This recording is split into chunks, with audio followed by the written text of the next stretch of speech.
Oui. En effet, oui, moi je suis le local de l'étape. Je n'avais pas pensé à ça, mais c'est vrai. Donc écoutez, un grand merci d'être là.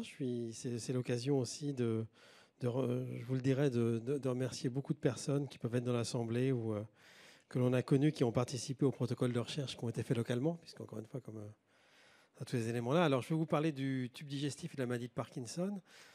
C'est un sujet qui est un sujet à la mode, tendance, et qui, depuis maintenant une vingtaine d'années, 20 ou 25 ans, est en effet relativement à la mode. Peut-être un petit peu de trop, mais justement, on pourra en discuter et on est là pour en parler. Alors, si on doit parler de tube digestif et de maladie de Parkinson, il y a quand même quelques éléments importants que vous avez probablement en tête, mais que je me dois de rappeler, c'est que dans notre tube digestif, on a des neurones. Alors ça, c'est des choses que l'on connaît maintenant relativement bien. Et donc, en fait, c'est ce qu'on appelle le système nerveux entérique. Le système nerveux central, c'est finalement le cerveau et la moelle épinière. Le système nerveux entérique, c'est les neurones de l'intestin. Donc, c'est pas la population la plus importante de cellules dans l'intestin, mais c'est une population qui est essentielle et on va y revenir. Alors, on en a sur tous les étages de l'intestin quasiment. Ça commence dans la partie basse de l'œsophage, qui est la première portion. Il y en a après dans l'estomac, dans le duodénum, il y en a dans le jéjunum, dans l'iléon, donc ce qu'on appelle l'intestin grêle. Il y en a dans le côlon. Et puis il y en a même quasiment jusque dans le rectum. Il y en a un petit peu moins, mais il y en a dans le rectum. Donc il y a un neurone sur finalement quasiment l'ensemble de l'intestin. Et c'est un système un peu particulier. Je vous montrerai une photo après. C'est un système qui est enchâssé en fait finalement. C'est-à-dire c'est pas je vous le montrerai encore une fois ensuite, c'est un petit peu plus simple sur la photo, mais vous voyez, c'est un système irrégulier et qui est regroupé sous forme de petits ganglions, de petits paquets. Et lorsqu'on l'étale, c'est un tout petit peu, alors c'est un peu une façon de voir les choses, je vous le remonte comme ça, vous voyez, ça ressemble un tout petit peu à la crépine autour des paupiettes, quoi, en tout cas sur l'ensemble. Mais d'ailleurs, c'est finalement pas si loin sur l'ensemble, c'est un système irrégulier. Et on y reviendra, mais finalement, dans la fonction de tout ça, c'est probablement un système nerveux qui est important pour le bon fonctionnement de l'intestin. Il permet bien sûr la motricité du tube digestif. Si les choses avancent, c'est-à-dire en gros si on va à la selle, c'est grâce à ce système nerveux. S'il fonctionne mal, on est très constipé, quoi, en tout cas pour le faire de façon un peu rapide. Et puis ça régule des choses un peu plus fines, comme tout ce qui peut être la sécrétion digestive. Ça c'est plus sur l'absorption, c'est plus, vous voyez, sur des côtés un petit peu plus fins. Et ouais, j'ai le droit de revenir en arrière. Ah oui, ça va, j'ai eu peur de faire une bêtise avec. Mais donc, vous voyez ce qu'on appelle le plexus myotérique et sous-muqueux, c'est les deux principales composantes. La plus externe, elle fait plutôt avancer les choses au niveau de l'intestin et donc elle permet d'aller à la selle. Et puis le fameux plexus sous-muqueux, qui est un peu plus interne, plus proche de la lumière de l'intestin, il est plus impliqué dans les échanges et dans la sécrétion. Donc ça, c'est assez logique. Et puis, j'ai mis chiffres, je l'oublie toujours, ça fait partie des choses, vous savez, c'est un tout petit peu comme la dette de la France. On a toujours un peu oublié tendance à... Enfin, on oublie un peu, quoi. Mais il y a une équipe allemande qui a montré qu'il y avait, vous voyez, de façon très précise, dans un tube digestif humain, environ 170 millions de neurones. Donc, c'est quand même pas négligeable. Et puis, vous voyez, vous avez cet aspect, encore une fois, vraiment en maillage qui est présent. Point important, on dit souvent que c'est un système nerveux, ce système nerveux entérique, qu'il est autonome, qui travaille tout seul, c'est vrai. Si vous mettez dans une boîte de pétri, donc en disséquant un intestin de rongeurs et qui les nourrit, qui a un milieu nutritif, un peu d'oxygène, ça va se contracter tout seul pendant un temps. Ça travaille tout seul. Mais comme vous l'imaginez, il est autonome, mais quand même un tout petit peu contrôlé. C'est un adolescent, quoi, finalement, sur l'ensemble. Il y a des choses possibles, mais tout ne se fait pas tout seul. Et en fait, il y a des connexions qui sont présentes entre le cerveau et l'intestin. Et ces connexions, c'est ce qu'on appelle le système nerveux autonome, des systèmes nerveux finalement auxquels on ne pense pas. Là, je suis en train de discuter avec vous et je suis en train de digérer, vous voyez, mais je ne suis pas en train de penser, mais tu dois digérer, il faut que ça avance, il faut que tu sécrètes, etc. Et on parle souvent donc des systèmes qu'on appelle sympathiques, parasympathiques et d'un nerf qui est très à la mode, c'est le fameux nerf vague. Alors le nerf vague, c'est une sorte de petite départementale qui fait le lien entre la base du cerveau et l'intestin, pas seulement l'intestin, d'autres organes aussi présents dans la paroi abdominale et qui permet un échange des deux côtés. C'est une départementale à deux voies de chaque, enfin une voie de chaque côté, quoi. En tout cas, il y a de bas en haut et de haut en bas. Et puis, un point important sur ce système nerveux entérique, alors je vous montre un peu le travail du laboratoire, c'est maintenant des choses qui sont assez anciennes, c'est que vous savez très bien que l'intestin, contrairement au cerveau, il est plus facilement accessible. Alors, un des grands classiques pour l'intestin, c'est que on peut prendre des morceaux d'intestin, des petits bouts, lors de gestes endoscopiques, que ce soit une fibroscopie par voie haute ou une coloscopie par voie basse. Et vous savez très bien, enfin moi c'est un truc que je connais parce que bon, je vieillis, donc j'ai dû le faire. Enfin, on doit avoir des coloscopies de temps en temps, et le gastro-entérologue, il prend une biopsie. Et dans cette biopsie, normalement, c'est pas fait pour ça la biopsie. C'est fait pour regarder s'il y a des lésions cancéreuses, précancéreuses, faire de la détection comme vous le savez. Mais en fait, ce qu'on a pu montrer au laboratoire, c'est que si jamais ces biopsies étaient traitées de façon un peu particulière, je vous le montrerai ensuite, mais si on les étire, si on enlève la couche de cellules intestinales qui est vraiment celle qui est normalement, encore une fois, faite pour les gastro-entérologues, et bien pas toujours, mais dans la plupart des cas, on a accès aux neurones. C'est-à-dire qu'il y a des neurones qui sont pris en même temps. Les fameux neurones dont je vous parlais, en particulier ceux qui sont les plus internes du plexus sous-muqueux, si la biopsie est bien faite et un peu chanceuse, parce qu'encore une fois, il faut toujours imaginer le système, comme je vous disais, c'est un peu un filet de pêche ou la crépine dont je parlais. Il y a des fois où il n'y a pas de neurones, mais il y a des fois où il y en a. Et lorsqu'on en a, et pour le peu que ce soit disséqué correctement, on peut analyser les neurones du tube digestif. Alors là, c'est des travaux historiques du laboratoire qui sont anciens, que je vous montre, mais vous voyez, qui avaient été faits à l'époque où, si pour le peu qu'on ait un peu de chance et qu'on arrive à trouver, on arrive non seulement à voir les neurones, c'est-à-dire c'est ce qui est schématisé ici, et vous l'avez dans l'encadrement, on voit 3 neurones qui sont présents, et vous voyez aussi les prolongements, et vous êtes capable de voir ce petit réseau en ganglion dont on parlait, ce petit réseau incomplet, simplement sur une biopsie. Alors, ça y est, je commence à jouer avec. Ah, c'est bon.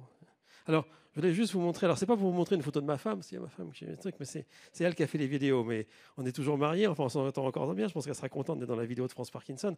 Elle travaille au laboratoire et elle a fait cette vidéo. Je voulais juste vous montrer que.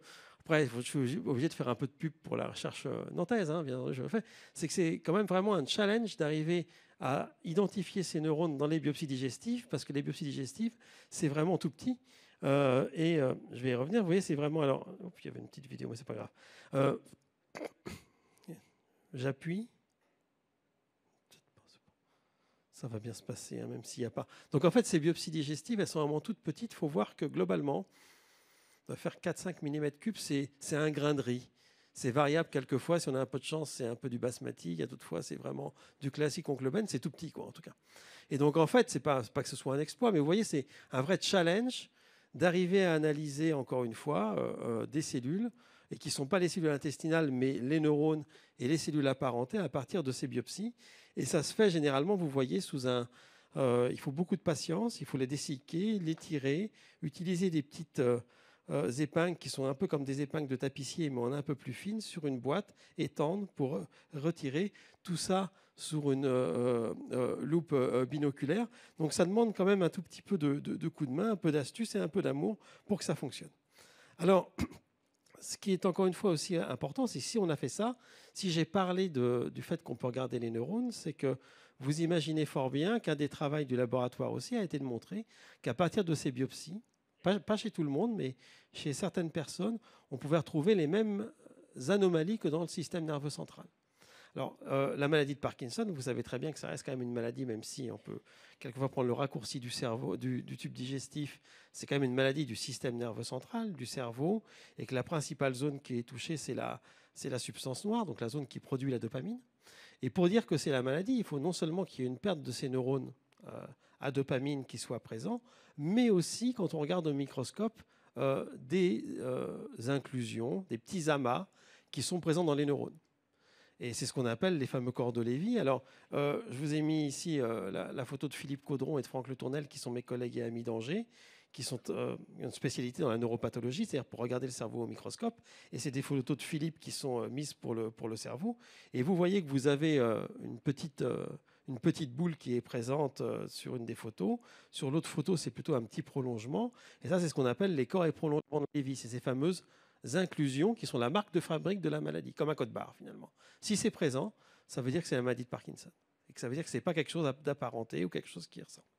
Et comme vous le voyez, alors même si les techniques ne sont pas tout à fait les mêmes pour les mettre en évidence, c'est des vieilles photos, mais qui sont encore de qualité du laboratoire, de Thibault Le Bouvier, qui est maintenant neurologue à Lille, enfin, on est restés bons amis, enfin je crois.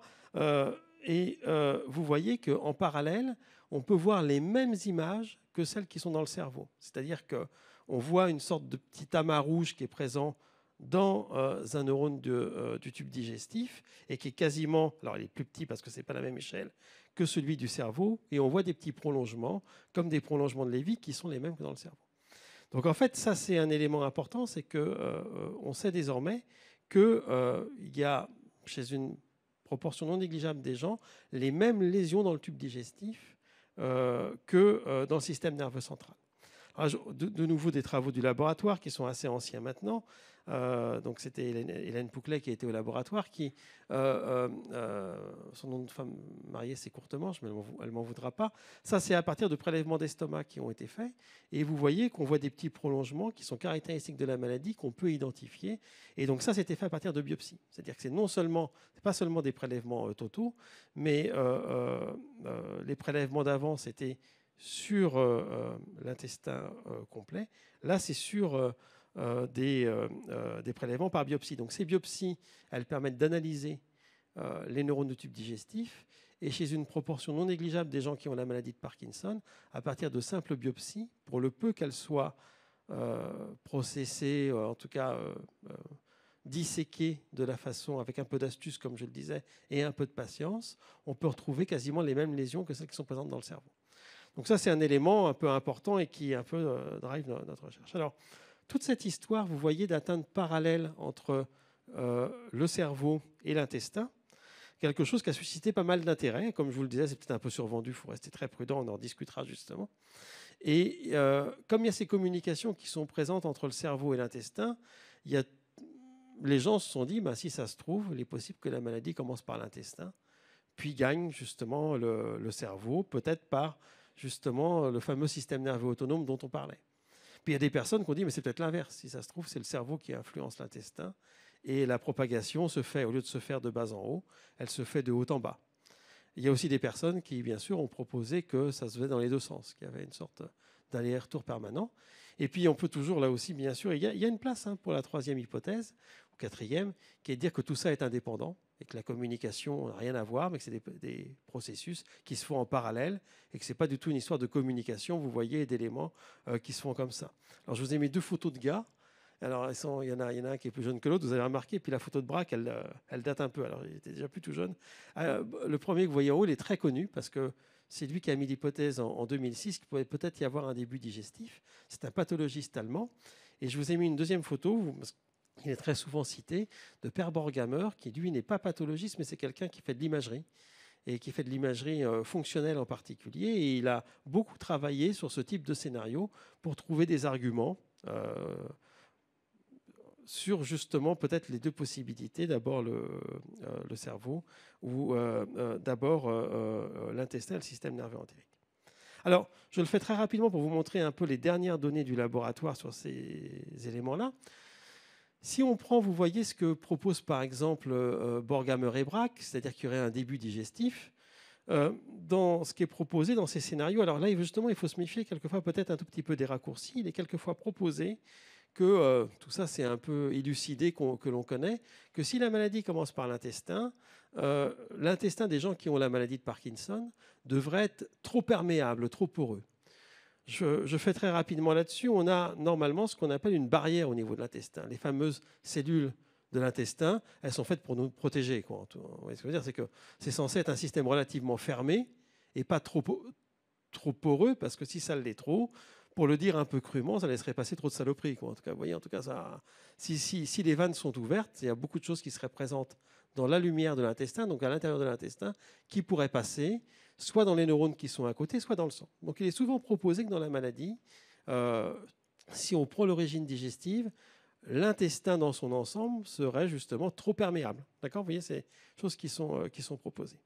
Et donc nous, on s'est justement dit au laboratoire, comme on peut étudier à partir de biopsies la perméabilité digestive, les lésions, on peut peut-être aussi étudier la perméabilité digestive chez les gens qui ont la maladie. Il y a pas mal de gens ici même présents qui ont d'ailleurs donné des biopsies pour participer à ces protocoles.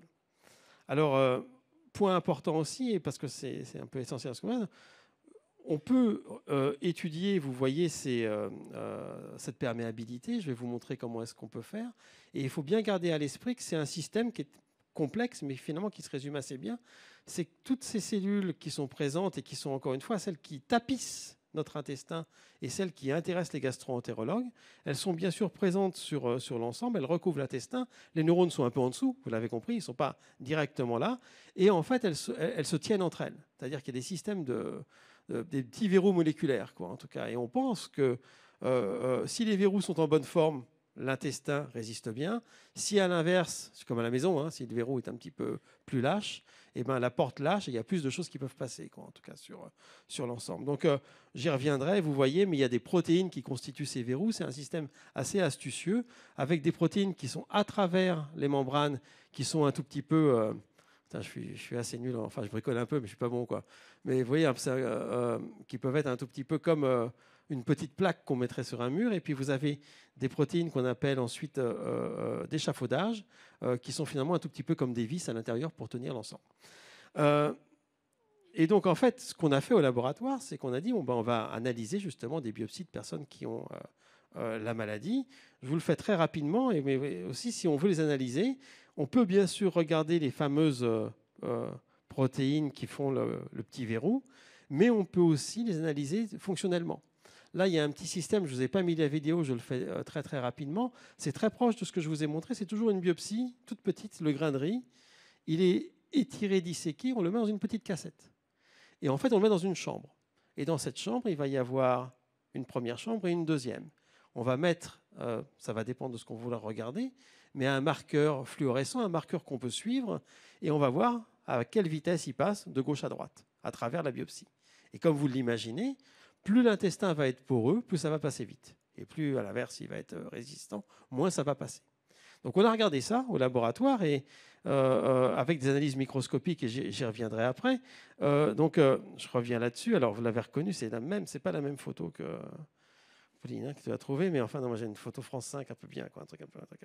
Donc, c'est le docteur Lorraine Leclerc-Visonneau, qui est ma collègue et amie spécialiste du sommeil et qui a travaillé là-dessus, et Thomas Clérambault qui ont fait ça au laboratoire. Et vous voyez, ce qui est un tout petit peu déstabilisant, c'est que quand on a étudié justement le passage de ces molécules à travers les biopsies des gens qui ont la maladie de Parkinson et qu'on les a comparés à des gens qui n'avaient pas de maladie de Parkinson, il n'y a pas de différence.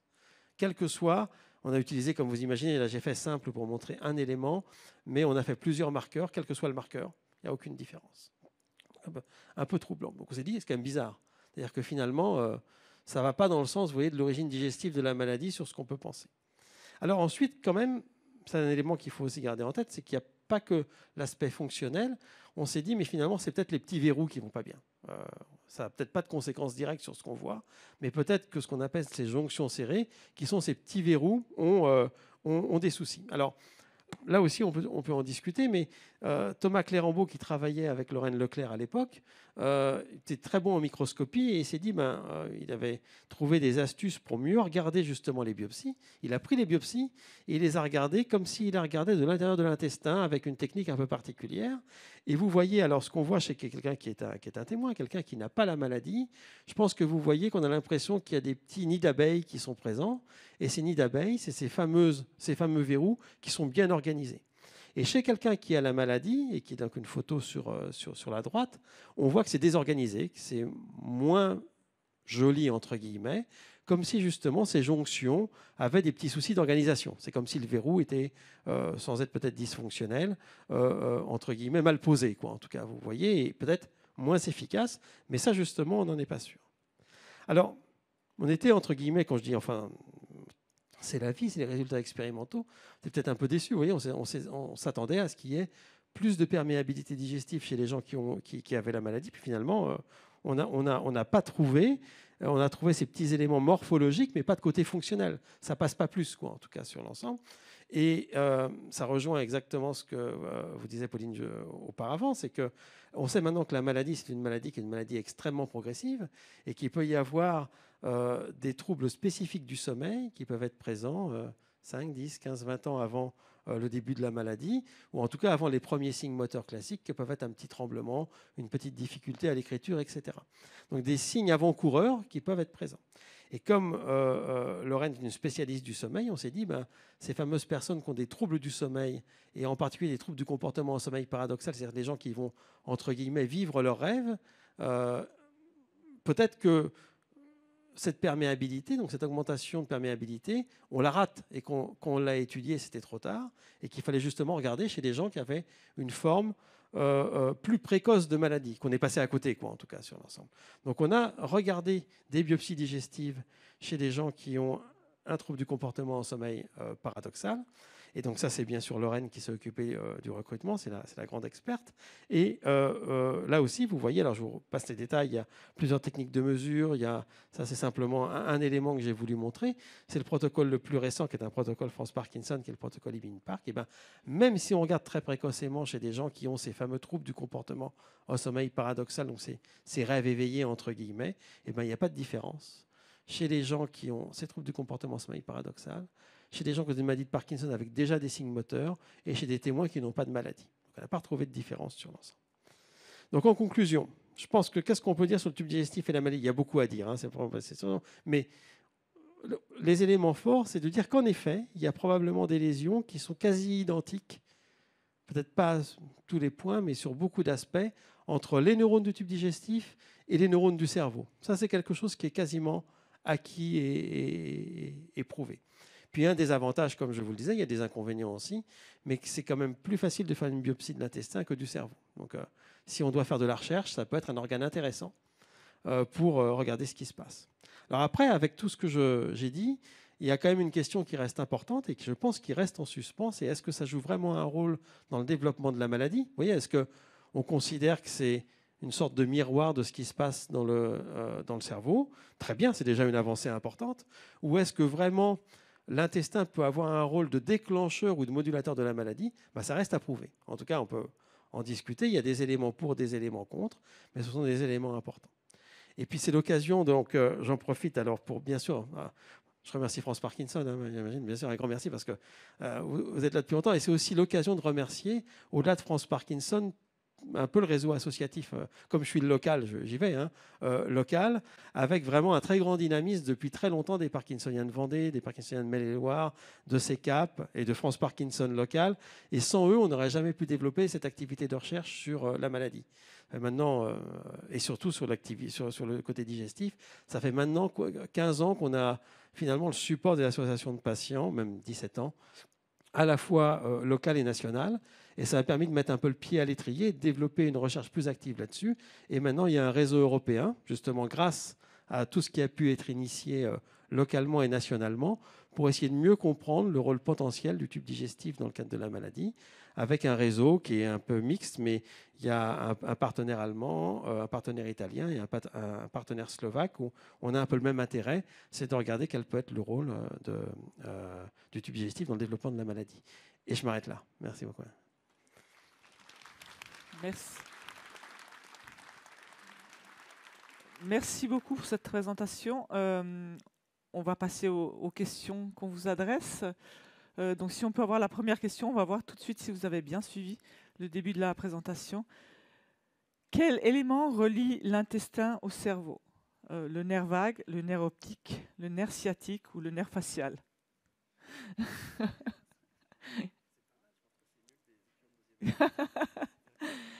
Donc 100% de nerf vague, on a bien écouté. Je pense que c'était... Voilà, c'est aussi des questions qui permettent de détendre, de faire la transition jusqu'au prochain. Ah, un nerf optique. On en parlera après. Et on peut passer, je pense, à la prochaine question. Si votre intestin pouvait parler, que dirait-il face à la maladie de Parkinson? En un mot.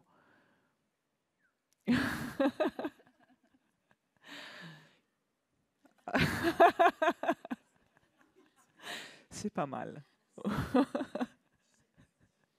Oh.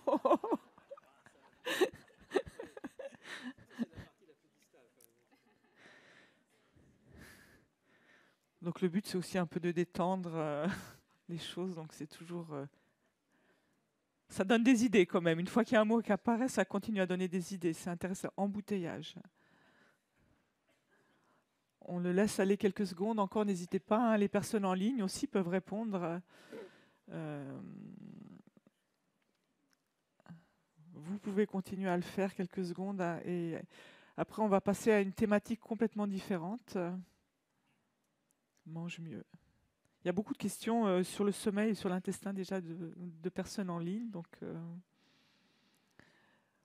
voilà, je pense qu'on a beaucoup de mots différents. On pourra revenir dessus tout à l'heure. Et on va passer à la dernière présentation. On change de nouveau de thématique avec le docteur Sarah Méoni de Grenoble. Et on va parler un peu plus de Parkinson au féminin, un sujet un peu différent.